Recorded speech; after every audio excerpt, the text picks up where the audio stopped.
Hey, what's going on? XD here for Bedroom Studio Corner, and today in this video we're going to be talking about using loops in your track. Now I have a project that I was just working on and I haven't finished, and I was using loops most of the time, so I thought, you know what, let me share with my subscribers and show them how they can actually use loops in their tracks, get a more organic feel, and to get kind of a more different type of tone to your song. And most people don't understand that a lot of these big producers, they also use loops in their songs.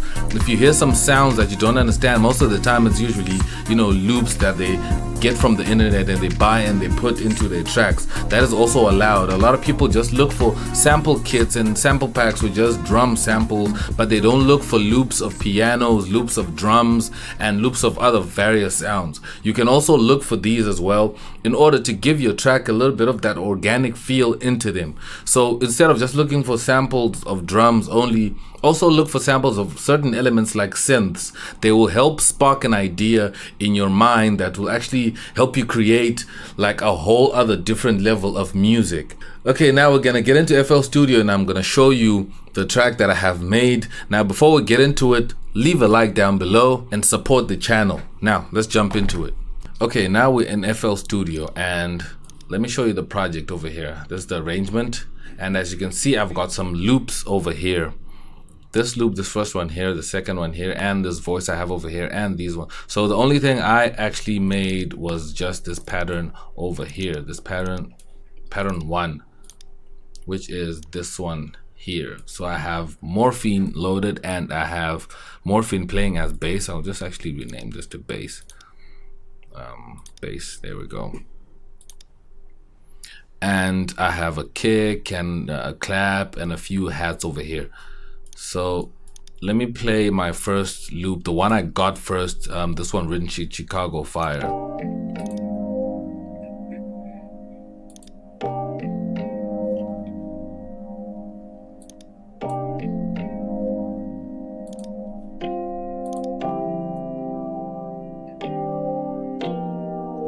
So that's my first loop, the first one that I got. It's very nice, very good chords playing there. So I heard it, I was like, this sounds really good, sounds really deep and really nice. And then secondly, I added this drum loop over here.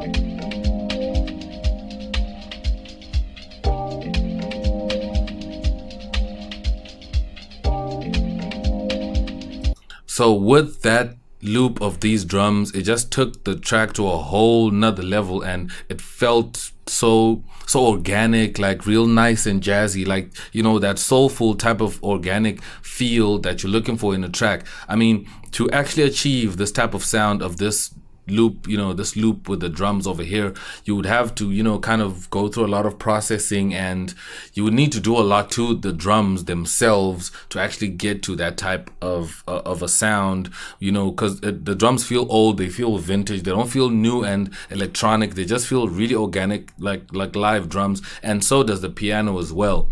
So in order to get this, you need to use loops if you don't know how to actually change your own drums and turn them into something as organic as this. So the next what I just have a voice here. Free at last from the tyranny of matter.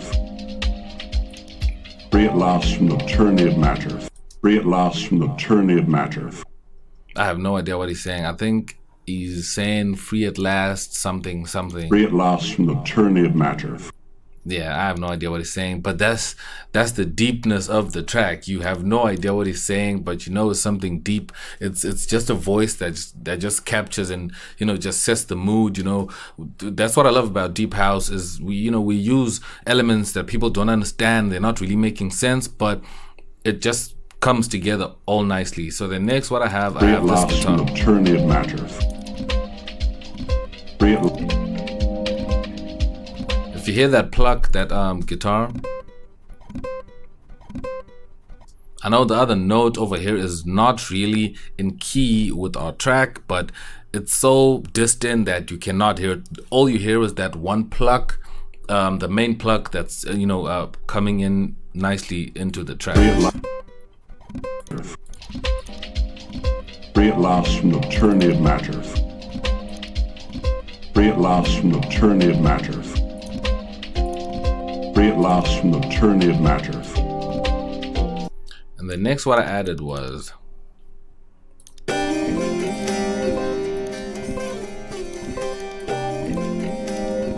that guitar that's being strummed heavily.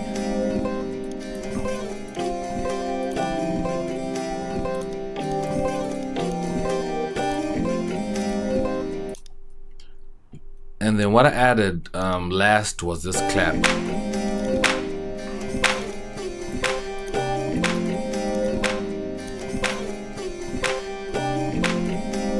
So that's basically all the loops I used. I'll just delete that. I'll just select this.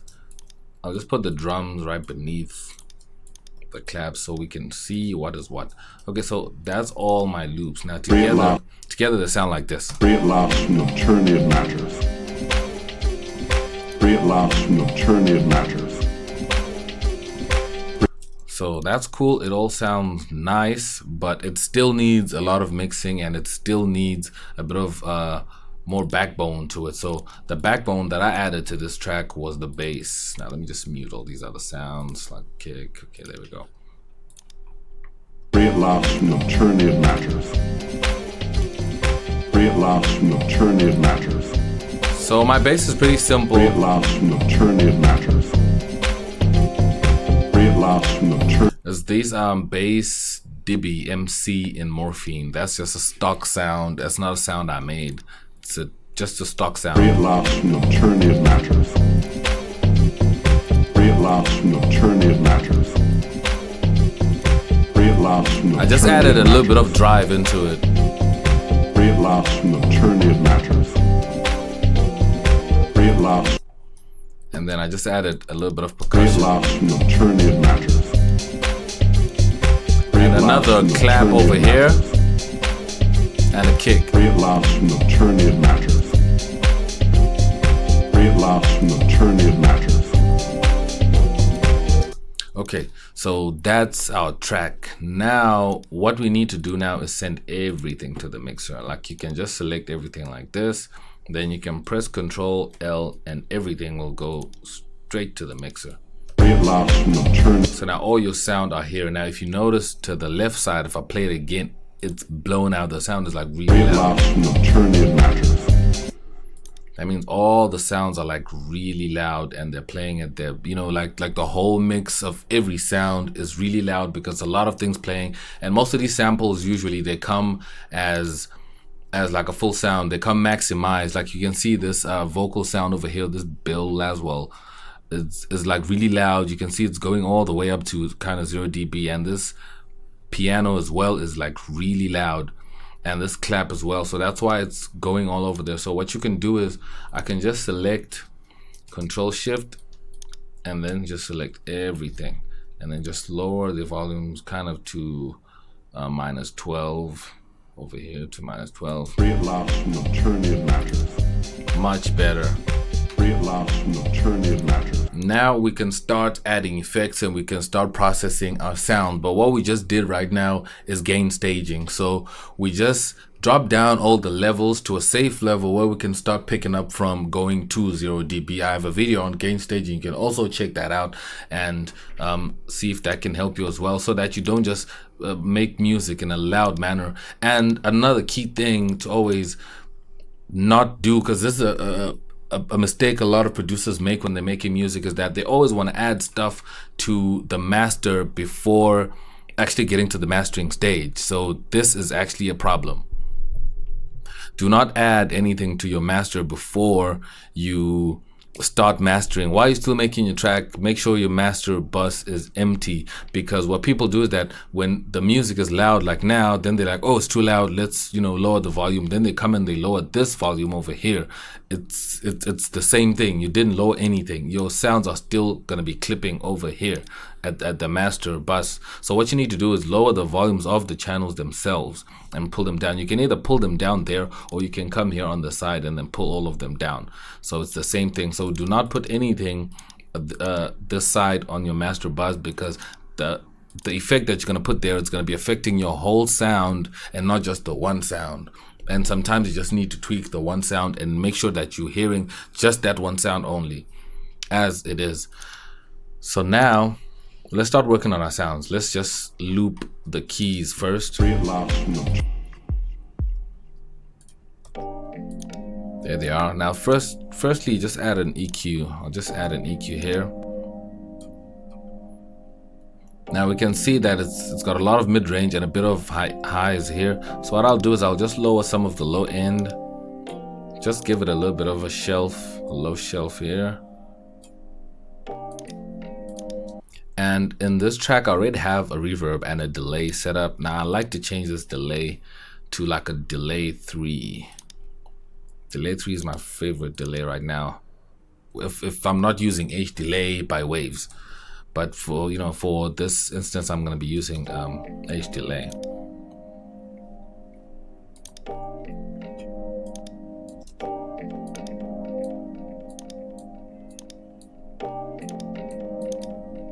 Now it's got kind of a bounce to it.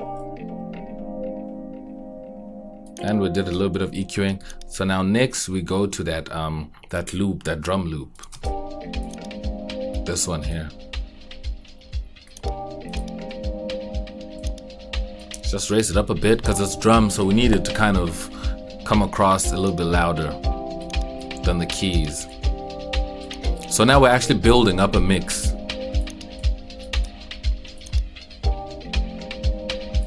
Now let's throw in a parametric EQ too. Now we can see it's got a bit of a kick here, and it's got some percussion stuff going on here with some hats. I don't know what that is, but it sounds very nice. And there's not so much in the mid-range area here. So what you can do with this, you can either do two things. You can totally cut out the kick that this loop has and add your own, or you can use this kick here and not add your own but just boost the kick here. But then the problem with using the kick in here, you cannot do much more with it in terms of trying to now maybe add switches and kind of switch up the kick drum itself, the bounce and the feel of the track. So you only stuck to that 1 pound. So I would say EQ that kick out and then add your own. So I would go here and just add a high pass, and then I'll just cut out the kick section that's over on this side. Okay, I can see a little bit of kick still coming through there. So all we need is this section over here. We just need the percussion that's playing over here and the hats, just the high sounds and a little bit of the mid-range as well, because I feel like there's a lot of texture coming in here that's very organic and very nice. So it sounds good together. Now let's check on the other sound. I think that's the voice. Free at last from the tyranny of matter. And let's add an Free at EQ. last from the tyranny of matter. Free at last from the tyranny of matter. Now we can either leave this sound as it is and maybe just add some delay, or add some delay and some reverb on Free at it, last from the tyranny of matter. like we see here, Free at last from the and not tyranny of EQ matter. anything, or we can just kind of filter it as well. I'll just add a Free at filter last there. from the tyranny of matter. Free at last from the tyranny of matter. There we go. Make it really distant.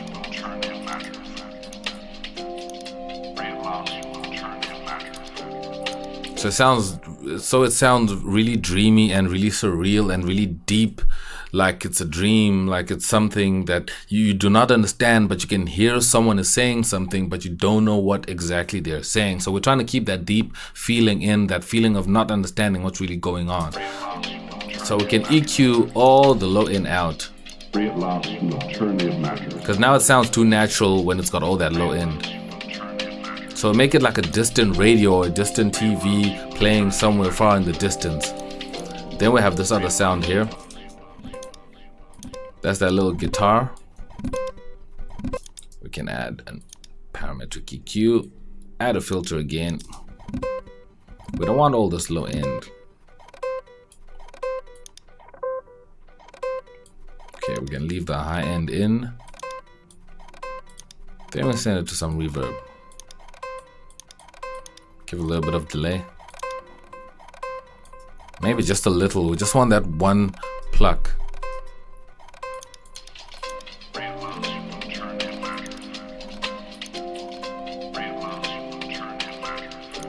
Now if we check our master, we're still very low. We're not very high yet. Now let's move on to the next sound. That's that strummed guitar. Sounds very Asian. Now we can add another EQ over here. Add that filter again.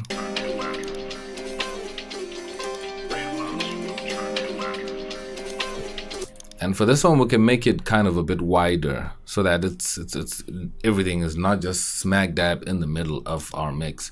So we can add a stereo enhancer, and if you right click here, you can use the 4 strings preset. It will just make a sound wider. So I usually use this if I'm not using the waves widener.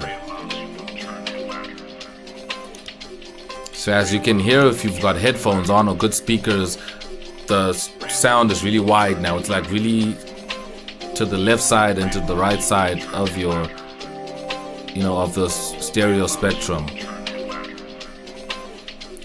So we have this pluck right in the middle of the mix, and we have the strummed guitar on the left and the right side. So it's like really nicely split so we can so everything can have room in the mix.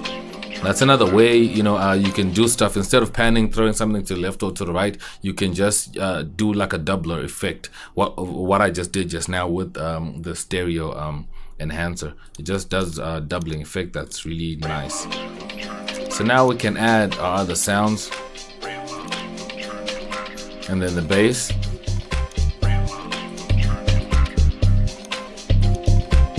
Can raise it up a little.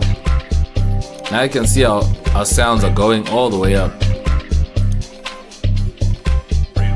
And now our kick.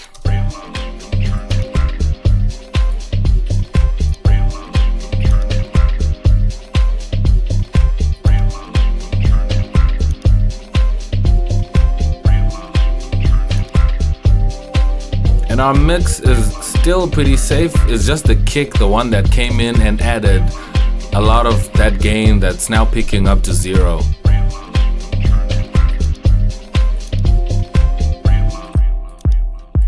Now let's just check our kick on the EQ. And let's just trim some of that lows out. Like right here by 40. There we go. Now if it's only the kick playing, you see it's around 6 here. Now as soon as I start to add other sounds, the volume starts going up.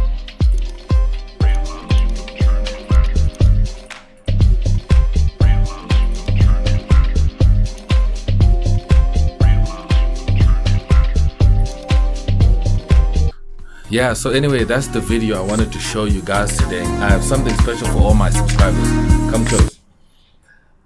I am gonna put a link to this project in the description so you can actually download it. So check down below in the description. If you're on a mobile phone, you can just press the little arrow button so that it opens up the description and you'll find the link. So that's the video I have for you guys today. I'm gonna check you guys out in another video. Remember to leave a like and subscribe if you're new. I'm XD and I'm out. Peace.